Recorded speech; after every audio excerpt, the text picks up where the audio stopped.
వృశ్చిక రాశి వాళ్ళకి మార్చి 28, 29, 30వ తారీఖులో పట్టేటువంటి షష్టగ్రహ కూటమి పంచమ స్థానంలో అవ్వడం చేత అక్కడ రవి, చంద్ర, బుధ, శుక్ర, శని, రాహులు అటువంటి 6 గ్రహాలు ఒకే చోట కలిసినటువంటి దాన్నే షష్టగ్రహ కూటమి అంటారు. ఎవరైతే లవ్ ప్రాబ్లమ్స్ విషయంలో ఉంటారో వాళ్ళకి ఇంకా ఎక్కువగా ఇబ్బందులు వచ్చేటువంటి అవకాశం ఉంటుంది. ఎవరైతే సంతానం కోసం ప్రయత్నం చేస్తుంటారో వాళ్ళకి కాస్త నిరాశ మిగులుతుందని చెప్పొచ్చు.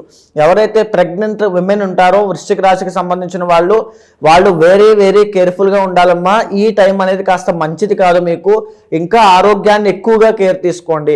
మీ నడవడికలో కానీ బిహేవియర్లో కానీ ఇక్కడి నుంచి వ్యసనాలు కానీ ఏమైనా అలవాటు అయ్యేటువంటి అవకాశం ఉంటుంది. సో అంతకుమించి మేజర్గా మీకు చేంజెస్ ఏమి ఉండదు. మీ సెల్ఫ్ కంట్రోల్ అనేది మీకు చాలా అవసరము. మీ జీవితంలో ఇక్కడ ఎప్పుడు ఈ యొక్క టైం పీరియడ్లో అగ్రెసివ్గా నిర్ణయాలు తీసుకోవద్దు.